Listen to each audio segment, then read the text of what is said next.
Welcome back to another video with NBA Addict TV, where we provide the latest NBA content on the tube. Before we get started, make sure to hit that like button, subscribe, and let's get straight to the video. Guys, as each day passes, it just seems like the Philadelphia 76ers situation, it just keeps getting messier, and one would think that in their media day interviews, things would die down a bit. But after yesterday, the drama just continued to get worse. Alright, so for all my NBA addicts who don't know, today news broke that Ben Simmons is fed up with playing alongside Joel Embiid, which comes to no surprise. Nobody in the Sixers organization should be surprised by these reports. First off, Embiid blamed his co-star Ben Simmons for that Game 7 loss in front of the entire world, and then backtracked in yesterday's media day for the Sixers, saying he wants Ben back. If you wanted Ben back, then you should have had Ben's back. Then you gotta ride for your homie through the good and the bad. If Joel Embiid and Ben Simmons truly had a close relationship on and off the court,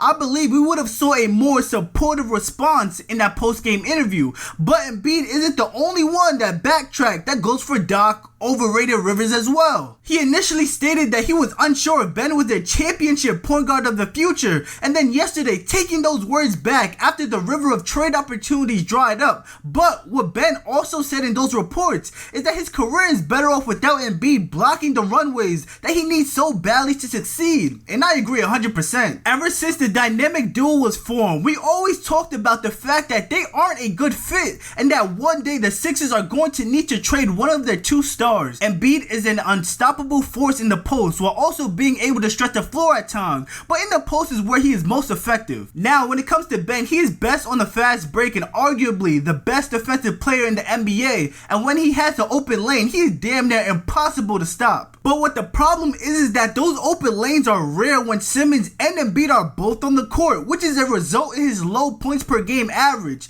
Much like LeBron James, Ben Simmons would be most effective if surrounded by shooters. That would give him the space he needs to get to the rim, as well as being able to find his teammates, because don't forget, he is one of the best playmakers in the league. And if you don't believe me, just this year in a game against the Utah Jazz, who are known for the defense, Joel Embiid did not play in that game, and Ben Simmons took charge and was giving Rudy Gobert buckets, going off for 42 points and 12 assists, as well as going 12 of 13 from the free throw line. And I know what you're thinking right now. Yo, NBA, who don't give Rudy Gobert buckets? That's not the point. That's not the point.